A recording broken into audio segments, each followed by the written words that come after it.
할렐루야. 네, 오늘은 이제 야고보서 7번째 시간입니다. 임박한 재림의 소망이 죽은 믿음을 살린다라는 제목으로 야고보서 5장 말씀을 살펴보도록 하겠습니다. 자, 여러분 이제 그 야고보서를 지금 계속 쭉 보고 있는데요. 이제 제가 읽으면 읽을수록 구구절절이 다 하나님께서 저를 계속 책망하시는 걸 느껴요. 그러니까 저를 계속 책망하시면서 네 안에 두 마음이 있다라는 걸 계속 말씀하시고, 네가 지금 하나님을 믿는다라고 하고 말씀을 선포한다고, 그러니까 제가 하나님이 너무 불쌍한 거예요. 이렇게 죄덩어리고 정욕과 뭔가 하나님 앞에서 계속 뭔가 하나님으로부터 떨어져 있는 이러한 것들을 해결하지 못하는 자가 하나님의 말씀을 전한다는 게 이게 너무 부끄럽다라는 것을 이 야고보서를 통해서 계속 느끼게 됩니다. 그래서 여러분들도 아마 이 말씀을 들으면서 여러분들 안에도 하나님을 떠나가 있는 마음들, 하나님을 떠나가 있는, 완전히 떠나갔다는 게 아니에요. 어떤 부분은 하나님께 붙어 있지만 또 어떤 부분은 우리의 정욕들과 탐욕으로 인해서 하나님으로부터 떨어져 있는 이러한 모습들, 그런 것들을 우리가 발견해서 정말 우리 안에 죽어 있는 믿음이 있다라면, 혹시 죽어가고 있는 믿음이 있다라면 이 야고보서를 통해서 다시 우리가 이 믿음을 살려야 된다는 것을 여러분들이 보실 수 있었으면 좋겠습니다. 그래서 저희들이 지금 1장부터 계속 두 마음을 버려야 된다라는 것, 그리고 하나님의 생명의 말씀으로 우리가 숨을 쉬어야 되고, 그 다음에 하나님의 이 왕가의 법과 자유의 법 안에서 우리가 자유를 누려야 된다는 것. 여러분, 방종은 법 없이 움직이는 게 방종입니다. 자기 마음대로. 그런데 진정한 자유는 법 안에서 다른 사람에게 피해를 입히지도 않고, 또한 그 법을 만드신 분을 존중하고 섬기면서 사는 게 진정한 자유죠. 그 다음에 하나님께서는 우리에게 순종하는 친구가 되기를 원하신다는 것을 이 야고보서에서 강조하고 있습니다. 그래서 우리의 혀도 길들여야 되고요, 또 우리가 순결한 마음도 가져야 된다는 것을 계속해서 우리가 보고 있었습니다. 자, 이제 이 5장 말씀에서는 다른 게 아니라 이제 우리의 마음을 어디에 두어야 하는가라는 부분이었어요. 그래서 임박한 재림에 우리의 마음을 두어야 된다. 그래서 지난주에 우리가 봤더니 순결한 마음을 갖지 않으면 이 세상에 속을 수밖에 없고 이 세상에서 우리가 망할 수밖에 없다라는 걸 보았습니다. 근데 제가 지난주에 이제 폭삭 속았수다 이거 알고 봤더니 제주도 방언이더라고요. 네, 저는 이게 제주도 방언인지 모르고 그냥 제목만 보고 그냥 이게 우리가 정말 세상에 속으면 안 되겠다 생각을 했는데, 제주도 방언으로는 정말 수고했습니다 하더라고요. 네. 근데 어쨌든 우리는 제주도 사람들이 아니니까 우리들의 식으로 하면 이제 완전 우리가 정말 폭삭 속고 망할 수 있는 길은 하나님 앞에 순결하지 못한 마음을 가질 때라는 걸 우리가 좀 살펴보았습니다. 네, 아무튼 이 제주도 사투리가 이렇게 참 많이 다르더라고요. 네. 그래서 아무튼 이제 하나님께서 이 우리에게 주신 마음은 무엇이냐면 순결한 마음을 가지라는 거예요. 순결한 마음. 자, 그런데 이제 오늘은 뭘 말씀하고 있냐면, 이제 이 순결한 마음만 가지고 되는 것이 아니라, 여러분, 마음은 있는데 내 육신이 약해요. 마음은 있는데 내 정신과 생각이 약해요. 그러면 사람은 마음이 순결해도 죄를 향해서 갈 수 있습니다. 사람이요, 제가 많은 경우에 보면은 악한 사람들하고 막 어울리잖아요. 그러면 마음이 아무리 착한 사람도 악한 사람에 물들어 같이 따라가서 같이 망해버려요. 자, 그러니까 우리가 사는 세상 속에서 여러분, 우리가 신앙적인 것만 봤을 때 하나님을 믿는 사람이 더 많습니까? 안 믿는 사람이 더 많습니까? 안 믿는 사람이 더 많죠. 그리고 여러분들은 세상의 이 물질의 그 어떤 시스템 속에서 살아가요. 돈이 없거나 뭐가 없거나 아무튼 이 물질적인 부분에서 부족하거나 이러면 뭔가 불안해지고 뭔가 걱정 근심이 생기고 다른 사람보다 더 처지는, 비교하면서 상대적으로 또한 굉장히 괴로워하는 이러한 시스템 속에 살아갈 수밖에 없단 말이에요. 자, 그래서 지금 오늘 말씀에서 보면 하나님께서 부자들에 대해서 책망을 하는 말씀이 있죠. 그러면서 우리들에게 이 마음을 그런 부자들이 따라가는 물질을 사랑하는 마음을, 거기에다가 마음을 두는 것이 아니라 다시 오실 예수님, 바로 위로부터 오는 우리의 진정한 지혜이시고 진정한 구원이신 예수님께 우리의 마음을 두어야 된다라는 것을 지금 오늘 강조하고 있어요. 야고보서 5장은 지금 마지막 장이거든요. 마지막에는 지금까지 너희들이 마음을 어떻게 가져야 된다를 이제 했고, 이제는 진짜 이거를 흔들리지 않게 딱 마음을 굳건하게 고정시켜야 되는 것이 바로 어디인가? 예수 그리스도. 다시 오실 그분을 위해서 마음을 고정시켜야 된다는 걸 기록하고 있습니다. 자, 디모데후서 3장에 가보면 마지막 때에 대해서 이렇게 기록하고 있습니다. 디모데전서 후서 3장 1절부터 보면, 또한 이것을 알라. 즉 마지막 날들의 위험한 때가 이르리라. 사람들이 자기를 사랑하며 탐욕을 부리며 자랑하며 교만하며 신성모독하며 부모에게 불순종하며 감사하지 아니하며 거룩하지 아니하며 본성에 애정이 없으며 협정을 어기며 거짓 고소하며 절제하지 못하며 사나우며 선한 자들을 멸시하며 배신하며 고집이 세며 높은 마음을 부르며 하나님을 사랑하기보다는 쾌락들을 더 사랑하며 하나님의 성품의 모양은 있으나 그것의 능력은 부인하리니 너는 이런 자들에게서 돌아서라. 여러분, 마지막 때의 성도들의 모습에 대해서 기록한 거예요. 마지막 때가 되면 사람들이 자기를 사랑해요. 여기서 자기를 사랑한다는 건요, 자기를 높인다는 거예요. 자기를 높인다. 하나님보다 자기를 더 사랑하는 거예요, 여러분. 그런데 성경에 보면은 자기를 사랑하라는 말이 있습니까? 한번 잘 생각해 보세요. 하나님을 사랑하라고 돼 있고요. 그 다음에 내 이웃을 내 자신과 같이 사랑하라고 했어요. 그 말 안에 물론 내 자신도 사랑하는 건데, 나만을 사랑하는 것이 아니라 내 자신처럼 누구도 내 이웃도 사랑해라. 하나님은 어떻게 보면 이 사회생활을 어떻게 해야 되는가를 분명하게 우리에게 말씀해 주는데, 그리스도인들이 바로 이러한 마지막 때가 되면 자기만 사랑하는 거예요. 이기적인 삶을 살고요, 이기적인 믿음을 갖게 됩니다. 그 다음에 사람들이 자기만 사랑하는 것 통해서 탐욕 부리고 자랑하고 교만하고 신성모독하고 부모에게 불순종하고 감사하지 않고 거룩하지 않을 거라고 기록하고 있어요. 여러분, 교회를 다니는데 오늘도 야고보서 말씀을 보면 여러분, 이 사람들이 불평과 불만이 많은 겁니다. 하나님이 주신 것에 감사하지 못하고 계속해서 감사하지는 못하고 거룩하지도 못하게 불평불만하면서 사는 거예요. 혀가 계속해서 하나님이 아닌 것들을 향해서 그것을 말하면서 불평하고요. 신성모독합니다. 하나님이 도대체 어디 계시는가? 여러분, 교회를 다니는데 하나님을 온전히 믿지를 못해요. 오늘날도 보면 여러분, 많은 사람들이 표면적으로 드러나는 사람들이 정치인들이니까 제가 말씀드리자면, 정치인들 보면 보세요. 예수님을 믿는다고 하는데 보면 뒤로 다른 온갖 나쁜 짓들을 다 하잖아요. 그렇죠?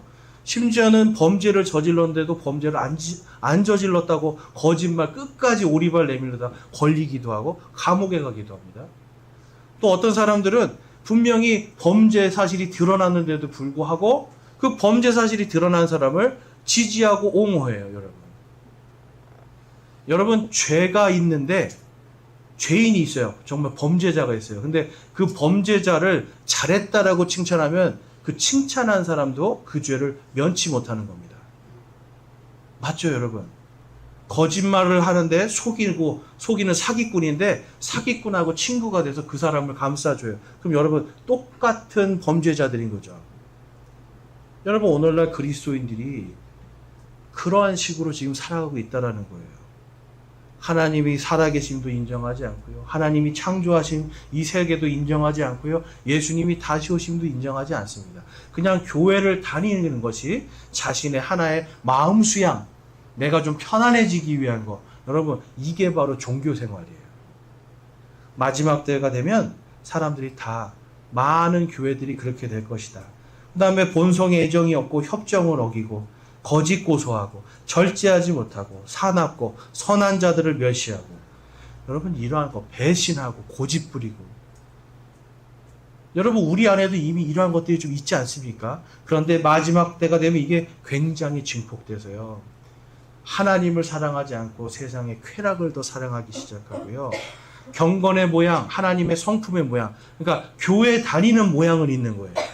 그런데 실질적으로 세상에 나가서 아무런 능력이 나타나지 않습니다. 그냥 위선인 거죠. 교회에서는 착한 척하고 교회에서는 뭔가 거룩한 척하고 기도도 잘해요. 그런데 세상에 나가서는 온갖 나쁜 것들을 그냥 다 받아들인단 말이에요. 여러분, 이러한 것들을 우리가 정말 이러한 자들에게서는 돌아서라라고 마지막 때에 향한 경고를 주고 있는 겁니다. 여러분, 저희 교회가 그런 교회가 되면 되겠습니까? 안 되겠습니까? 우리 교회에 우리 지체들 한 사람 한 사람이 마지막 시대에 나오는 이러한 모습이 나와서는 결코 안 되는 거예요. 여러분, 야고보서는 그래서 계속해서 마지막 시대에 살아가는 우리에게 임박한 그리스도의 재림을 항상 소망하라는 겁니다. 여러분, 예수님이 내일 오시면 우리에게 어떤 일이 벌어질까요? 성경적으로 예수님이 내일 오십니다. 내일 공중에서 자 이리야, 오늘 우리가 찬양한 것처럼 이리 오너라. 이제 만약에 누구야 하고 이름 부르면, 나팔 불 때 나의 이름을 부르면 우리가 다 어디서 예수님을 만나요? 공중에서 만나죠. 공중에서 만난다고 성경에 기록되어 있잖아요.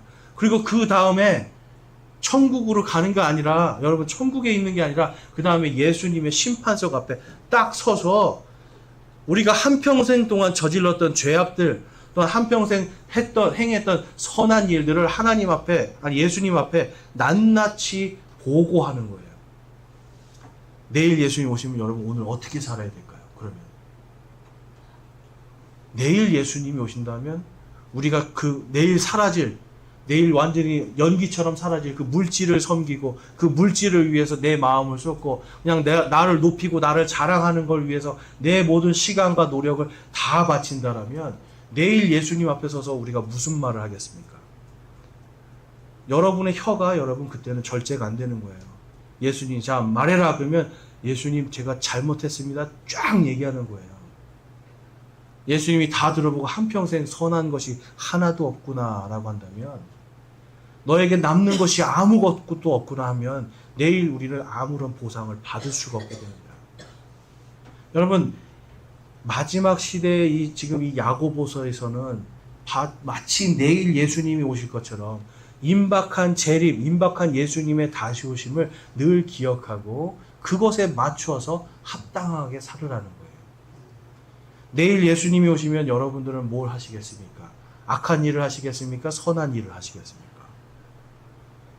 구원받으신 분들은 당연히 나는 선한 일을 해야 되겠다 생각해요. 구원받지 못한 사람들은 내일 예수님 오시면 나 오늘부터 실컷 방탕한 생활 한번 해보자 할 거예요. 여러분, 그런 사람은 오히려 교회를 다니나 구원받지 못한 삶이라고 보시면 됩니다.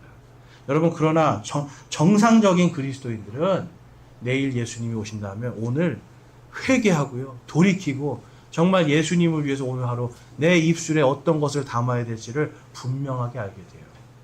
그래서 오늘 말씀에서 이 주님의 재림의 때에 보상이 있다는 것을 우리는 반드시 믿어야 된다는 것을 오늘 말씀을 통해서 우리가 살펴볼 수 있습니다. 자, 야고보서 5장에 가보면 자 이제 너희 부자들아 너희에게 임할 너희의 비참한 일들로 인하여 슬피 울며 울부짖으라. 너희의 재물은 썩었고 너희의 옷은 좀먹었으며 너희의 금과 은은 부식되었으니 그것들의 녹이 너희를 대적하는 증인이 되고 불과 같이 너희 살을 먹으리라. 너희가 마지막 날들을 위해 재물을 함께 모아 쌓았도다. 보라 너희 밭에 곡식을 거둔 품꾼들의 품삯 곧 너희가 사기쳐서 숨겨둔 품삯이 소리를 지르며 곡식을 거둔 자들의 울부짖음이 만군의 주의 귀에 들어갔느니라. 아멘. 여러분, 여기서 지금 말하는 부자는요, 불의한 사람을 이야기하는 거예요. 사람들의 월급이나 마땅히 줘야 될 걸 주지 않는 부자들, 하나님이 뭐라고 말씀하시는 거예요? 너희의 비참한 일들 인하여 슬피 울어라 이거예요. 너희들이 지금 마지막 때 다 활활 타버릴 그 마지막 때의 심판날을 위해 예비된 재물을 쌓고 있다라고 기록하고 있어요. 그래서 여러분, 그들의 재물은 쌓여있으나 이미 썩은 겁니다.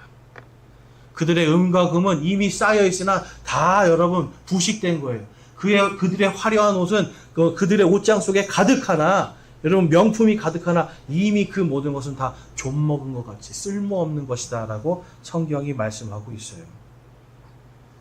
여러분, 다른 사람의 품삯을 속이고요, 품삯을 주지 않고, 그러니까 요즘 말로 하면 월급도 주지 않고 월급도 속이고 마땅히 줘야 될 것들을 주지 않고 자기의 이익을 위해서 챙겨놓은 사람들 하나님께서 반드시 망하게 할 것이다 라고 기록하고요. 반드시 심판할 것이다 라고 기록해요. 성경에 보면 어떤 부자 청년이 예수님을 찾아옵니다. 주님, 예수님, 제가 좀 선생님이라고 했죠. 제가 정말 이 땅에서 율법을 다 지켰습니다. 무슨 말이냐면 저는 율법을 다 지켜서 저는 무죄이고 깨끗한 사람입니다 라고 했어요. 근데 예수님이 뭐라고 그래요? 가서 내 재물을 팔아 가난한 자들에게 나눠줘라. 그 다음에 나를 따르라 그래요. 근데 제가 보면 흥미로운 게 네 재산을 다 팔아라고 말씀 안 하세요. 내 재산을 팔아 가난한 자들에게 나눠주라고 그래요. 당시에는 여러분 땅이나 이런 집 같은 건 아버지께 물려받잖아요. 이거는 팔 수 있는 게 아니에요. 이거는 내 다음 자녀들에게 아니면 내 친척들에게 이거는 그대로 다 상속해 줘야 되는 겁니다. 그러니까 이거는 팔 수가 없는 거죠. 근데 내가 일해서 벌었던 여러 가지 것들 속에서 지금 이 부자 청년은 나는 다 했습니다 라고 했지만 예수님이 보실 땐 그 안에 뭐가 없었는가? 하나님을 사랑한다면 이웃들도 사랑해야 되는데 자신의 형제나 친구인 자신의 이웃 중에 가난하여 굶주리는 자들을 돌아보지 않았다라는 거예요.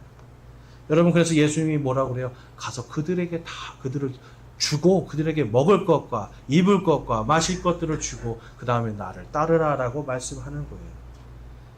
그러면서 뭐라고 말씀이 되어 있습니까? 부자가 어디를 들어가는 것이 하늘의 왕국에 들어가는 낙타가 바늘기, 그러니까 부자가 천국에 가는 것이 하늘의 왕국에 가는 것이 낙타가 바늘길을 들어가는 것보다 더 어렵다라고 말씀하고 있잖아요. 왜냐하면 그들의 안에 있는 정욕과 탐욕이 이미 여러분 순수하지 못한 마음이고 이미 하나님이 아닌 돈을 경배하는 돈을 예배하는 여러분 배금주의라고 하거든요. 이미 그것에 빠져 있는 것 우상 숭배에 대해서 경고하고 있는 겁니다. 5절에서 오늘 본문 말씀 5절에서 6절을 보면 너희가 땅에서 쾌락 가운데 살며 방탕함에 빠져 사륙하는 날에서와 같이 너희 마음을 살찌게 하였도다. 너희가 의인을 정죄하고 죽였으나 그는 너희에게 대항하지 아니하느니라. 아멘. 여러분, 그들의 쾌락과 방탕이 결국은 사륙하는 날에서와 같이 너희 마음을 살찌게 하였도다라고 해요. 이게 무슨 뜻이냐면요. 여러분, 하나님께 제물을 드릴 때 바짝 마르고 뭔가 털도 이상하고 이런 거를 드리는 게 아니잖아요. 하나님께 헌물을 드릴 때는 살이 통통하게 찌고 가장 좋은 걸 드리는 거잖아요. 지금 너희들이 아무리 살쪄봤자 정말 마지막 날에 사육당하는 그 양이나 소같이 너희들 죽을 일만 남았다는 거예요. 언제요? 예수님이 다시 오실 때. 지금 실컷 속이고 남들에게 사기쳐봐라. 남의 것을 함부로 너희들이 뺏고 도둑질 해봐라. 너희들의 끝은 이 사륙하는 날에 사륙당한 밖에 없을 것이다 라고 경고하고 있어요. 여러분, 무섭지 않습니까? 너무나 무섭지 않습니까? 여러분, 사람들이요 정말 특히 부자들이 만약에 이 마지막 때에 내가 이렇게 당할 거다라고 한다면 어떻게 살아야 될까요? 이 말씀을 믿는다라면 여러분, 이 성경에 보면 이 예수님의 제자 중에 마태도 그랬고요. 또 이 삭개오도 그랬고요. 예수님을 따르는 삭개오도 그랬고, 그들이 부정하게 챙긴 것들 예수님을 따라가기 전에 뭐라고 말해요? 내가 부정하게 한 게 있으면 그걸 다 몇 배라도 갚아주고 내가 그 다음에 예수님 따르겠습니다. 여러분, 이것이 진정으로 구원받은 자의 마음입니다. 우리가 여러분 살면서 많은 경우에 우리도 보이지 않게 작은 거짓말들, 작은 눈속임들 이러한 것들로 살아가고 있다면 여러분, 이러한 것들을 속히 멈춰야 된다는 거예요. 우리가 여러분 부정한 것으로 아무리 살쪄봤자, 아무리 부자가 되어봤자, 아무리 돈을 벌어봤자 그것은 마지막 때 심판받을 때 정말 살찐 소를 잡듯이 사륙당하는 날처럼 너희가 고통당하고 괴로움당할 것이다 라고 말씀합니다. 그래서 여러분, 정말 불의하게 의롭지 못하고 정의롭지 못하고 불법으로 부자가 돼서 배불리는 사람들 많이 보시죠? 여러분, 그런 사람들 부러워할 필요가 없어요. 마지막에 사륙당하는 날에 분명히 심판을 당하게 돼 있기 때문에 그렇습니다. 차라리 어떤 게 더 낫습니까, 여러분? 예수님을 믿음으로 가난하고 조금 배고픈 게 더 나은 거예요. 왜냐하면 그렇게 살면서 순결한 마음으로 정직하게 하나님 앞에 서려고 애를 쓸 때 하나님은 그거에 대해서 반드시 그것을 보상해 주신다라는 겁니다. 디모데전서 6장 말씀에 가보면 이런 말씀이 있어요.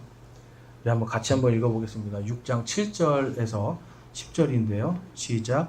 우리가 이 세상에 아무것도 가지고 오지 아니하였은즉 아무것도 가지고 가지 못할 것이 먹을 것과 우리가 그것으로 만족할 것이니라. 그러나 부유하게 되고자 하는 자들은 사람들을 파멸과 멸망에 빠지게 하는 시험과 올무와 여러 가지 어리석고 해로운 욕심에 떨어지느니라. 돈을 사랑함이 모든 악의 뿌리이니 어떤 자들이 돈을 탐내다가 믿음에서 떠나 잘못하고 많은 고통으로 자기를 찔러 꿰뚫었도다. 아멘. 여러분, 7절 말씀, 우리가 빈손으로 왔으니 빈손으로 가는 게 맞다라고 기록하고 있어요. 그런데 먹을 것과 입을 것이 있은즉 우리가 그것으로 만족할 것이니라 라고 말씀합니다. 그런데 부유하게 되고자 하는 자들은 어떻게 되는가? 정욕과 탐욕 속에 사는 사람들은 파멸과 멸망에 빠지고요, 시험과 올무와 여러 가지 어리석고 해로운 욕심에 떨어진대요. 여러분, 스스로 자기가 판 구덩이에 자기가 빠진다는 겁니다. 자기가 만들어 놓은 심판에 자기가 스스로 들어가는 겁니다. 여러분, 이사야서에도 보면 이 타락한 사탄에 대해서 이사야서 14장에 가보면 그가 원래 하나님 앞에서 받은 그 아름다운 모습과 아름다운 목소리로 하나님만 찬양했다라면 지금도 아마 사탄은 여러분 사탄이 아니라 루시퍼라는 이름으로 굉장히 아름답게 하나님 앞에서 빛나는 모습으로 있었을 거예요. 자, 그런데 그가 이야기합니다. 내가 올라갈 것이다. 내가 하나님의 자리에 갈 것이다. 내가 회중의 산에 올라갈 것이다. 내가 지극히 높으신 분의 그 자리에 내가 올라갈 것이다. 계속해서 자신의 본분에서 떠나서 더 높은 곳을 향하여서 탐욕을 부렸더니 어떤 일이 생겼어요, 여러분? 올라가려 했으나 오히려 어떻게 됩니까? 낮은 곳으로 떨어지는 거죠. 그리고 우리가 오늘 찬양한 것처럼 그 이 사탄은 마지막에 예수님이 다시 오실 때 반드시 심판받을 것이다 라고 성경이 기록합니다. 땅에 더 낮은 맨 밑에까지 떨어지는 거예요. 예수님이 말씀하시죠. 너희들 가운데 높아지려 하는 자가 있으면 도리어 다른 사람의 종이 되어라. 도리어 섬겨라. 그러면 어떻게 한다고요? 하나님께서 너희를 높이시리라 라고 기록하고 있어요. 여러분, 우리의 마음이 자꾸만 높아지려고 하는 마음, 나는 뭔가 대단한 사람이라고 하는 마음, 나는 다른 사람보다 더 뛰어나다고 하는 마음, 여러분, 이러한 것들이 오만이요 거만하다라고 우리가 말을 해요. 여러분, 오만하고 거만한 마음은 어리석은 마음입니다. 오히려 하나님 앞에 저는 부족한 자입니다. 하나님, 저는 아는 것이 없습니다. 하나님, 저에게 지혜를 주십시오라고 하면서 이 야고보서에서는 계속 말씀하는 거예요. 땅에서 너희들이 뭐 더 크게 되려는 것이 아니라 하늘로부터 오는 지혜를 구하라고 해요. 하늘로부터 오는 더 완전한 선물을 구하라고 그래요. 그것이 바로 다시 오실 예수 그리스도입니다. 잠언 17장 16절에서 17절을 가보면 17장 16절 17절에 어리석은 자는 지혜의 마음을 두지 아니하거늘 그가 손에 값을 가지고 지혜를 구하려 하면 어찌 된 일이냐. 친구는 언제나 사랑하며 형제는 어려운 때를 위하여 태어났느니라. 아멘. 어리석은 거는 여러분 사실 하나님 앞에서 죄입니다. 근데 성경적인 어리석음은 뭐냐면 하나님의 지혜를 구하지 않는 것이 어리석음이에요. 하나님의 말씀에서 떠나가 있는 게 어리석음이에요. 그러니까 죄죠, 당연히. 그러니까 이 어리석은 자는 하나님의 지혜에 마음을 두지 않아요. 그리고 오히려 자기가 번 돈을 가지고 내가 이 돈으로 뭔가 해보겠다라고 하면서 자기 돈으로 자기가 원하는 지혜를 구하러 다닙니다. 여러분, 그래봤자 어떻게 된다는 겁니까? 다 소용없다는 거예요. 그러나 여러분, 예수님 보세요. 하늘에 계시고 지극히 높으신 분이었는데 우리를 사랑하시고 우리와 친구가 되어주시고 구원하시기 위해서 이 낮고 낮은 인간의 몸으로 천한 몸으로 이 땅에 오셔서 그분이 우리를 위하여 십자가에서 죽으시고 우리를 위하여 다시 부활하심을 통해서 이제는 여러분 그분이 우리의 영원한 친구가 되셨죠. 영원한 형제가 되셨죠. 여러분 그분은 우리가 고통당하고 고난을 당할 때를 위해 우리의 친구와 형제가 되주셨어요. 또한 이제 우리 그리스도인들은 여러분 하나님을 믿는 사람들은 이제 여러분 다른 사람들과 함께 우리가 친구로서 그들을 사랑할 수 있어야 되는 겁니다, 여러분. 또한 우리가 어려운 때를 위하여 우리 형제들을 위해서 우리가 가진 것들을 베풀 수 있어야 되는 겁니다, 여러분. 여기서 보면 형제는 누구를 위해서 태어났는가? 여러분 어려운 때를 위해서라고 그래요. 여러분에게 형제가 있죠. 그 형제도 나를 도와줄 수 있고 나도 그 형제를 도와줄 수 있고. 여러분 우리의 물질이요. 하나님께서 물질을 왜 주십니까? 하나님께서 우리에게 물질 주시는데 성경 보면요. 구약 성경에 보면 하나님께서 먹을 거 주신다고 돼 있어요. 그리고 풍족한 물을 주신다고 돼 있어요. 그렇죠? 돈이나 이런 것, 막 재산을 쌓는 것이 아니라 집이라든지 땅은 하나님이 이미 다 상속해 주게 딱 정해 놓으시고 그 다음에는 믿음에 따라서 어떤 때는 풍년을 주시고 믿음으로 완전히 하나님 떠나가면 하나님이 흉년을 주시고 이렇게 하거든요. 풍년과 흉년 여러분 먹을 것과 마실 것과 이러한 것들인 거예요. 기본적인 거 하나님이 다 채워주신다라는 겁니다. 그런데 그러한 것들을 우리가 하나님께서 우리에게 주실 때 그냥 너 혼자 잘 먹고 잘 살아가라가 아니에요. 형제를 위해서 이것을 남겨둘 수 있어야 되고요. 가난한 자들을 위해서 우리가 이것을 아껴둘 수가 있어야 돼요. 하나님은 늘 계속해서 여러분 말씀하십니다. 주변의 가난한 자들, 우리의 이웃들을 위해서 너희의 재물들을 모으라고 말씀해요. 재물을 모으는 건 여러분 우리가 모으는 게 아니라 하나님이 맡겨주신 거를 잘 관리하는 겁니다. 여러분 이 재물을 잘 관리해야 해서 내가 잘 먹고 잘 사는 것이 아니라 하나님이 말씀하신 것처럼 내 형제들이나 내 가난한 이웃들을 위해서 사용하는 것을 위해 잠시 하나님께서 나에게 맡기셨다라고 하는 이 청지기의 마음을 가져야 돼요. 잠언 19장 말씀에 가보면 다음과 같은 말씀이 있습니다. 잠언 19장 17절, 21절, 23절인데요. 같이 한번 읽겠습니다. 시작. 가난한 자를 불쌍히 여기는 자는 주께 빌려드리나니 그가 베푼 것을 그분께서 그에게 다시 갚아 주시리라. 사랑의 마음에 많은 계획이 있을지라도 오직 주의 뜻 그것만이 서리라. 사람에게서 바랄 바는 그의 친절함이니 가난한 자가 거짓말쟁이보다 나으니라. 주를 두려움이 생명에 이르게 하나니 그것을 지닌 자는 흡족히 지내고 재앙으로 징벌을 받지 아니하리라. 아멘. 여러분 가난한 자를 불쌍히 여겨서 빌려주는 것 하나님께 빌려주는 것이다 라고 성경이 기록하고 있어요. 그렇다고 해서 여러분 이거 그냥 아무나 무분별하게 다 주라는 게 아니죠.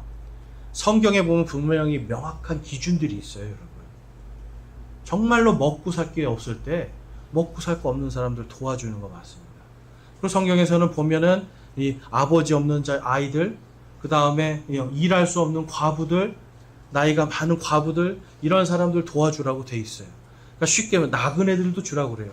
뭐냐면 먹고 살 것이 없는 사람들, 당장에 오늘 하루 먹고 오늘 하루 뭔가 입을 것이 없는 사람들, 이러한 사람들을 도와주라는 겁니다, 여러분. 심지어는 원수일지라도 어떻게 하라고 하셨어요? 원수가 배고프면 먹을 것을 주라고 하셨어요. 원수가 목마르면 마실 걸 주라고 하셨어요. 원수가 여러분 헐벗고 있으면 그에게 옷도 줄 수 있어야 되는 거예요.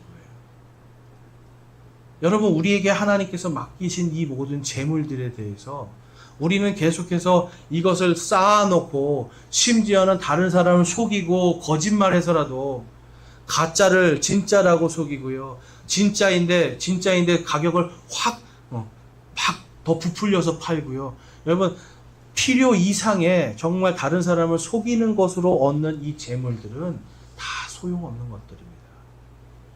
오히려 그것은 썩어버릴 것이고 이미 썩은 것들이에요. 그러나 정직하게 얻은 재물들은 하나님께서 그것을 사용하는 것으로 어떻게 잘 사용하였는가 하는 것으로 하나님께서 우리에게 반드시 보상해 주십니다. 그러니까 재물에 대해서 우리가 항상 생각해야 되는 것은 이것은 하나님께서 나에게 맡기신 거구나라고 생각하셔야 돼요. 하나님께서 맡긴 거구나. 그 맡긴 것을 잘 관리하는 것은 우리의 의무요 책임인 겁니다. 그래서 예수님께서 누가복음 6장에도 보면 주라 그리하면 너희에게 주실 것이요. 어떻게 주냐면 후히 되어 누르고 흔들어 사람들이 너희에게 안겨주리라 말씀해요. 이 대박을요 그냥 흔들어가지고 꽉꽉 채워가지고 후히 돼서 안겨준다는 거예요. 우리가 하나님의 말씀으로 사랑을 베풀면 하나님께서도 그만큼 우리에게 채워주심을 말씀해요. 그런데 보통 우리는 생각합니다. 다음을 위해서 남겨놓자라는 생각을 해요. 중요한 거예요. 그런데 지금 내가 줄 수 있고 줘야 되는 사람이라면, 내가 베풀어야 되는 사람이라면 하나님께 빌려드리는 마음으로 하나님께서 갚아주실 걸 알고 우리가 그 선한 손을 벌려야 되는 겁니다. 히브리서 11장 6절 말씀과 16절에 가보면 그러나 믿음이 없이는 하나님을 기쁘게 하지 못하나니 그분께 나아가는 자는 반드시 그분께서 계시는 것과 또 그분께서 부지런히 자신을 찾는 자들에게 보상해 주시는 분이심을 믿어야 하느니라. 그들이 이제는 더 좋은 본향을 사모하니 곧 하늘의 본향이라. 그러므로 하나님께서도 그들의 하나님이라 불리는 것을 부끄러워하지 아니하시나니 그분께서 그들을 위하여 한 도시를 예비하셨느니라. 아멘. 여러분, 믿음이 없이는 하나님을 기쁘게 할 수 없습니다. 그런데 그 믿음이 무엇인가? 하나님께서 계시다는 것을 믿는 거예요. 그냥 저 멀리 계시고 그냥 나랑 상관없는 분이 아니라 하나님이 지금 나와 함께 계시다는 걸 믿는 겁니다. 그리고 내가 그 하나님과 관계없는 사람이 아니라 내가 하나님의 자녀라고 하는 것을 믿는 겁니다. 여러분, 하나님을 믿고요. 그 다음에 부지런히 그분을 찾는 자들에게는 하나님께서 반드시 보상해 주시는 것을 믿는 것, 이것을 기뻐하시는 거예요.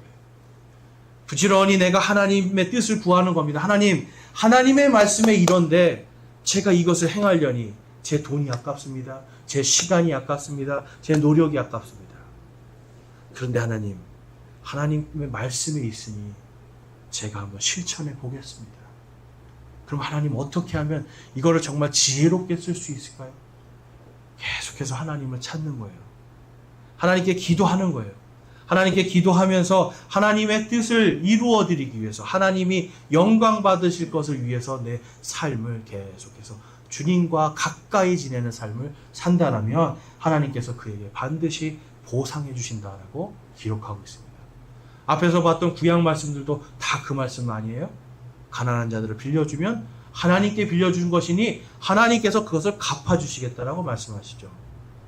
형제들을 위해서 그것을 사용하면 여러분 마찬가지로 하나님께서 갚아주시는 거예요. 그렇기 때문에 우리 16절 말씀에 보면 그들이 더 좋은 본향을 사모하니 곧 하늘의 본향이라고 기록하고 있습니다. 여러분, 하늘의 본향, 요한계시록에 가보면 우리에게 상속해 주실 새하늘과 새 땅 그리고 새 예루살렘이 우리에게 기다리고 있고요. 상속받을 것이 예비되어 있어요. 저와 여러분이 하나님의 자녀라는 것은 이제 상속자로서 살아간다는 겁니다. 우리가 상속자로서 우리의 마음이 나는 이 땅이 내 고향이 아니고 여러분들이 어디서 태어났다 이게 다 중요한 게 아니라 예수 그리스도를 통해서 새롭게 태어난 사람들의 본향은 어디입니까? 하늘에 있어요. 우리가 거기에서 예수님 만나는 그날이 예수님의 재림의 날 아닙니까? 지금 히브리서 11장은 계속해서 믿음의 사람들에 대해서 쭉 열거합니다. 그런데 그 사람들의 마음의 본향이 어디 있다라고 그래요? 하늘에 있다라고 그래요. 그들이 예수 그리스도의 다시 오심을, 예수 그리스도께서 오심을 소망하고 기다리는 믿음으로 있었던 걸 알 수가 있습니다. 그래서 야고보서에서도 말씀하는 거예요.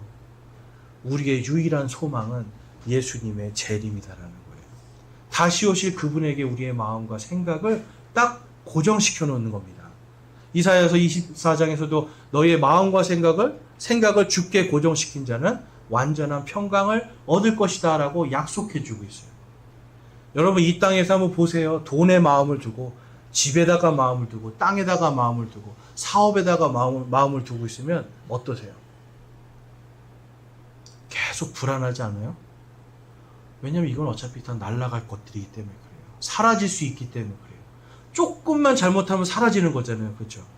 내가 조금만 버튼 하나만 잘못 누르면 그냥 사라지는 거예요, 여러분. 돈이 아무리 많아도 몇 억이 내 통장에 있어도 내가 사기 당하면 한순간에 그냥 이건 다 사라지는 거예요. 거기에다가 마음 둔 사람은 불안하고 여러분 근심과 염려밖에 있을 수 없습니다. 그렇지만 다시 오실 예수님의 그 본향 하늘에 우리가 마음을 두는 사람들은 완전한 평강으로 살아갈 수 있다는 겁니다. 그래서 오늘 말씀에서 보면 이 욥과 대언자들이 그렇게 살았다라는 거예요, 여러분. 욥과 대언자들이 주님의 재림의 믿음을 가지고 살았기 때문에 그들을 본받으라라고 말씀하고 있습니다. 그래서 여러분 이 7절에서부터 12절까지는 그것이 어떤 것인가를 기록하고 있는데 7절에 그러므로 형제들아 주께서 오실 때까지 인내하라. 보라 농부가 땅에서 나는 귀한 열매를 바라고 이른 비와 늦은 비를 받을 때까지 오랫동안 그것을 위해 인내하느니라. 너희도 인내하고 너희 마음을 굳건히 하라. 주의 오심이 가까이 오고 있느니라. 형제들아 서로 불평하지 말라. 그리하여야 너희가 정죄를 받지 아니하리라. 보라 심판자께서 문 앞에 서 계시느니라. 내 형제들아 주의 이름으로 말한 자들을 고난과 인내의 본으로 삼으라. 여러분 지금 심판자께서 어디 계시다고 그래요? 문 앞에 있대요. 이게 무슨 뜻입니까? 심판자께서 지금 문 앞에 있대요. 이제 저 문만 열면 오시는 거예요, 여러분. 임박했다라는 거죠. 임박했다고. 여러분 지금 이 문이 열리는 순간 예수님 오시는 거죠. 지금 심판자께서 너희 지금 바로 코앞에 너희 집 문 앞에 와 계시는데 너희가 왜 서로 불평하고 서로 다투고 있냐라는 거예요. 지금 야고보서가 쓴 이 당시에 지금 사람들이 성도들이 서로 자기가 잘났다라고 하고 막 서로 불평하고 싸우고 있었던 거예요. 내일 예수님이 오시거나 바로 이 순간 예수님이 오실 걸 생각하고 멈추라는 겁니다, 여러분. 그리고 인내하라는 거예요. 주님이 가까이 오셨으니 이제는 인내하라는 겁니다. 말과 행동 속에서 정말 주님이 마치 이른 비와 늦은 비를 정확하게 그 때에 맞춰서 주시는 것처럼 비가 올 때는 하나님이 딱 정해진 때에 비를 주시잖아요. 그 비가 올 때처럼 이제 주님이 오실 때 가까이 됐다는 거예요. 그러니까 이제는 세상에 마음 두지 말고 세상의 친구로 살아가지 말고 하나님의 원수된 삶 살지 말고 다시 오신 예수님 문 앞에 서 계신 그분을 생각하면서 이제는 하나님의 말씀대로 살아라. 그래서 인내하라. 너희들이 구약 성경에서 봤던 지금 이 야고보서는 유대인들에게 쓴 거잖아요. 유대인들이 구약 성경 얼마나 잘 알고 있습니까? 너희들이 구약 성경에 그 대언자들이 얼마나 많은 인내를 했느냐. 그 본을 받으라는 겁니다. 그래서 11절에 보면 보라 참는 자들은 우리가 행복하다 하나니 너희가 욥의 인내를 들었고 주께서 주신 결말을 보았거니와 주께서는 지극히 동정심이 많으시며 친절한 긍휼을 베푸는 분이시니라. 그러나 내 형제들아 무엇보다 먼저 맹세하지 말지니 하늘로나 땅으로나 다른 어떤 맹세로도 맹세하지 말고 오직 너희는 예는 예라 하고 너희는 아니오는 아니오라 하라. 이것은 너희가 정죄에 빠지지 아니하게 하려 함이니라. 아멘. 여러분 예수님이 지금 문 밖에 있기 때문에 어떤 사람들은 그래요. 거짓말하면서 나 진짜 맹세하는데 거짓말 아니라고 그래요. 진짜 맹세하는데 태어나서 자기는 한 번도 거짓말을 안 해봤대요. 여러분 이게 제일 큰 거짓말이죠. 네? 나는 거짓말 안 해요 라고 얘기를 해요. 그리고 어디서 봤는데 이제 모두가 그런 건 아닌데 통계학적으로 거짓말 잘하는 사람이 제일 잘 쓰는 말이 솔직이랍니다. 솔직히 말하는데 이런 말을 굉장히 많이 쓴대요. 이게 뭐냐면 여러분 모든 사람이 그렇다는 거 아니에요. 거짓말을 하기 위해서 자기를 꾸민단 말이에요. 그렇죠? 그래서 자기를 더 의롭게 만들려고 하는데 너희는 그렇게 되지 말라는 거예요. 항상 예는 뭐라고요? 예로 대답하는 거예요. 당신 그렇습니까? 그러면 예로 대답하는 거예요. 아니라는 건 그냥 아니오로 그냥 대답하는 거예요. 여러분 예와 아니오가 분명하게 살고 이제 문 앞에 서 계신 예수님을 바라보라는 겁니다. 이 당시에는 여러분 어떤 시대예요? 너 예수님 믿어? 너 예수 믿어? 그러면 그러면 어떻게 되는 거예요? 그냥 끌려가서 죽는 거예요. 근데 아니요 그러면 어떻게 해요? 살아날 수 있어요. 그런데 여러분 그것마저도 너희는 예는 예하라는 거예요. 아니요 할 거는 반드시 아니요 하라는 겁니다. 그래서 예수님이 다시 오실 때까지 너희가 정죄에 빠지지 아니하게 하려 합니다. 여러분, 불의하게 살고 정직하지 못하게 사는 사람들은 반드시 예수 그리스도의 심판석 앞에서 심판받게 돼 있고요. 예수님을 믿지 않는 자들은 모두가 지옥에서도 심판을 받고 나중에 하나님의 희고 큰 왕자 앞에서 거기에서도 심판받아서 영원한 불못에, 영원한 불 호수에 떨어져 버리는 겁니다.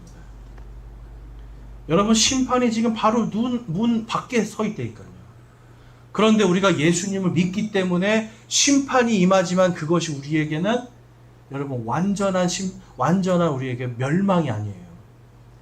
예수님께서 오신 이유는 그분을 믿는 모든 자들은 멸망하지 아니하고 영존하는 생명을 얻게 하려 하심이라라고 말씀하죠. 우리를 하신 예수님 덕분에 우리가 지금 천국도 소망하고요, 하나님의 왕국도 소망하고요, 상속받을 것도 소망할 수 있어요. 그렇기 때문에 우리는 이 땅에서 겸손하게 살아가야 된다라는 것을 성경은 분명히 말씀합니다. 히브리서 11장에 가보면 바로 그러한 대언자들이 어떻게 살았는가 다음과 같이 기록하고 있습니다. 35절에 여인들은 자기들의 죽은 자를 다시 살려서 받기도 하며 다른 이들은 더 좋은 부활을 얻으려고 고문을 당하되 구출받기를 원치 아니하였으며 또 다른 이들은 심한 조롱과 채찍질뿐만 아니라 참으로 결박과 옥에 갇히는 시련도 겪었으며 돌로 맞기도 하고 톱으로 잘리기도 하며 시험을 받기도 하고 칼로 죽임을 당하기도 하며 양과 염소의 가죽을 입고 떠돌아다니며 궁핍과 고난과 고통을 당하였으니 세상은 이런 사람들에게 합당하지 아니하였느니라. 그들이 사막과 산과 동굴과 땅굴에서 돌아다녔느니라. 아멘. 여러분, 하나님을 믿은 결과가 이거였어요. 예는 예하고 아니오는 아니오의 한 결과가 이거였어요. 어떠세요, 여러분? 괜찮은 것 같으세요? 하나님 말씀에 예라고 해서 난 예했더니 하나님이 자 이제 심판이 임할 것이다 전해라 그래서 예하고 해서 전했더니 여러분 그냥 쉽게 말 한마디로 비참한 인생으로 떨어져 버렸어요. 그런데도 이 대언자들은 그 가운데서도 누구를 보고 있었던 겁니까? 여러분, 다시 오실 예수님을 보고 있는 거예요. 예수님이 오셔서 이 땅을 심판하고 다스릴 그 하늘의 본향에 마음을 두고 살았던 겁니다. 그래서 여러분 생각해 보세요. 너무 비참하지 않습니까? 여러분, 고문당하고요, 조롱받고 핍박당하고 옷이 없으니까 그냥 가죽 걸치고 다니고 땅굴로 동굴로 여러분 사막으로 막 떠돌아다니는 인생을 사는 거예요. 그렇지만 그들은 인내했습니다. 무엇으로요? 자신의 마음을 어디에 둔 거예요? 하늘에 두고요, 다시 오실 예수님을 소망한 겁니다. 우리 욥기에 가보면 욥이 다시 오실 예수님에 대한 소망을 다음과 같이 기록하고 있습니다. 욥기 19장 25절에서 27절 말씀인데요. 같이 읽어보겠습니다. 시작. 내 구속자께서 살아계시는 것을 내가 아노니 마지막 날에 그분께서 땅 위에 서시리라. 내 살갗의 벌레들이 이 몸을 멸할지라도 내가 여전히 내 육체 안에서 하나님을 보리라. 내 콩팥이 내 속에서 소멸될지라도 내가 직접 그분을 보리니 다른 것이 아니요 내 눈이 바라보리로다. 아멘. 내 구속자께서 누구십니까? 예수 그리스도시죠. 예수님을 보고 죽은 자가 부활할 때가 언제입니까? 예수님이 다시 오실 때죠. 욥은 지금 예수님이 태어나기 2000년 전 사람이에요. 그런데 그가 성령님으로 감동돼서 내가 이제 죽어도 지금 욥이 어떤 상태였습니까? 이때 전 재산 다 날라갔죠. 10명 자녀들 다 죽었죠. 아내가 자기를 저주하고 있죠. 친구들마저 자기한테 와가지고 너가 잘못됐다라고 욕하고 있죠. 조롱하고 있죠. 그리고 몸은 가려워서 기왓장으로 긁고 있죠. 최악의 상황인데 욥이 인내할 수 있었던 건 딱 하나입니다. 야고보서에서 말씀하는 거. 그가 다시 오실 예수님을 소망했다라는 거예요. 그가 부활의 영광을 소망했다라는 겁니다. 세상에서 그가 잃은 것은 아무것도 보지 않았어요. 잃은 걸 본 것이 아니라 예수님 때에 자신이 받을 보상을 살펴보고 그것을 소망했다라는 겁니다. 그래서 여러분, 이 지금 야고보서에서 말씀하는 게 그거 아닙니까? 대언자들과 욥이 했던 그 인내, 그것은 전부 다 그들이 하늘의 본향에 그들의 마음을 두었기 때문이다. 다시 오실 예수님이 문 앞에 서 있는 것처럼 그들이 그분을 소망했다라는 겁니다. 저와 여러분의 지금 믿음이 여러분 어떻습니까? 여러분과 저의 믿음이 살았다 하나 사실 죽어있는 믿음 같지 않습니까? 그 이유는 다른 게 아닙니다. 우리의 정욕과 우리의 욕심들, 그리고 우리의 생각과 마음이 하나님께 온전히 고정되지 못해서 그래요. 근데 그 이유는 다른 것이 아니라 땅에 자꾸만 소망을 둔단 말이에요. 녹슬고 좀먹고 사라질 것들을 위해서 우리가 더 많은 생각들을 한단 말이에요. 여러분, 이래가지고는 믿음을 살릴 수가 없습니다. 예수님이 문 앞에 와 있는 것처럼 우리가 내일 심판받을 자처럼, 야고보서 1장에서는 너희가 마치 심판받을 자처럼 살으라고 1장에서 말씀을 해요. 지금 5장에서는 이제 그 심판자가 문 앞에 와 계시다라고 말씀하고 있어요. 우리의 인생을 여러분, 그러니까 누구를 위해서 살아야 되는지, 무엇을 위해서 살아야 되는지 우리는 너무나도 성령님의 인도 안에서 지금 여러분과 제가 분명하게 느낄 것입니다. 여러분, 우리의 모든 재물과 우리의 상속, 유업은 이 땅이 아니라 다시 오실 예수님께서 우리에게 주실 하나님의 왕국에 있어요. 성경은 여러분 계속해서 말씀하죠. 구약이라는 말이 상속 언약이란 뜻이죠. 옛날 상속 언약. 신약도 새 상속 언약이에요. 다 상속해 주실 거를 약속해 주시는 책이에요. 그 상속이 언제 일어납니까? 예수님께서 다시 오실 때예요. 저와 여러분이 예수님 다시 오실 지금 바로 문 앞에 서 계신 시대를 살아가고 있습니다. 여러분, 이 문 앞에 서 계시는데 우리는 무엇을 해야 되겠습니까? 우리의 인생을 무엇을 위해서 허비해야 되겠습니까? 우리의 인생의 수많은 시간을 무엇을 위해 사용하고 우리의 물질을 무엇을 위해서 사용해야 되겠습니까? 또한 우리의 삶을 누구를 위해서 살아야겠고 우리의 물질을 누구를 위해서 사용해야 되겠습니까? 여러분, 우리의 인생의 목적과 방향성을 분명하게 하시기 원합니다. 이 땅을 향하지 마시고 정말 이 대언자들과 욥처럼 다시 오실 예수님께 우리의 마음과 생각을 고정할 수 있기를 원합니다. 기도하겠습니다. 우리 기도하실 때 결단하기를 원하는데요. 여러분, 우리 결단하기 하실 때 정말 내 마음이 어디에 지금 고정되어 있는가 생각해 보시고 우리 회개하기 원합니다. 하나님, 제 마음은 아직도 하나님께 고정되지 못하고 여전히 내 재물들, 내 재산들, 그리고 내 자녀들, 아니면 또 내 사업체, 내가 가지고 있는 돈들, 아니면 내 명예, 내 자존심, 내 체면, 여러분, 이러한 것들에 여러분의 마음을 고정시키면 거기에는 어떠한 평강도 있을 수 없고요, 거기에서는 어떠한 보상도 있을 수가 없습니다. 하나님은 말씀하십니다. 나에게 마음을 두라는 겁니다.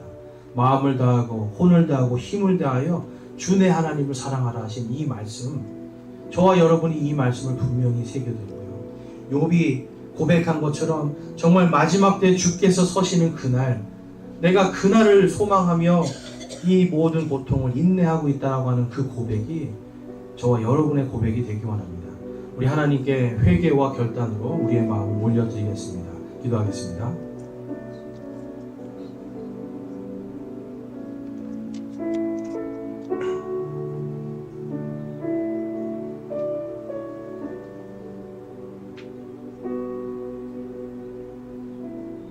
오늘 말씀을 통해서 내가 회개합니다 하시는 분 있습니까? 제가 정말 돈에만 제 마음이 가 있었고 세상에 정말 땅에 썩어질 것들, 나의 체면과 나의 욕심들, 내 자존심, 이러한 것들, 그러한 것들에만 내 마음이 가 있었습니다. 회개합니다 하시는 분이 있으면 우리 손을 들어 하나님께 마음을 드리겠습니다.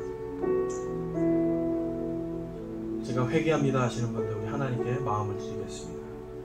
감사합니다. 손 내려주시고요. 내가 이제 결단합니다. 이제는 땅의 것들이 아니라 하나님의 왕국과 하나님의 의를 구하는 하늘의 본향에 내 마음을 두고 고정시키며 다시 오실 예수님만을 소망하기를 소망합니다. 결단합니다 하시는 분들 우리 손을 들어 하나님께 마음을 드리겠습니다. 예수님만이 나의 보상이시오, 예수님만이 나의 상급이시오, 예수님만이 나의 모든 것이십니다라고 고백하시는 분들도 손을 들기 원합니다. 감사합니다. 손 내려주시고요. 여러분들이 지금 회개하고 결단한 모든 것 하나님께서 이번 한 주간 여러분의 마음을 인도하셔서 이번 주님께 마음을 고정시킴으로 완전한 평강으로 또한 이 세상에서 죽어가는 생명들을 살리는 귀한 생명의 도구들로 하나님께서 사용해 주시기를 주님의 이름으로 축원합니다. 아멘.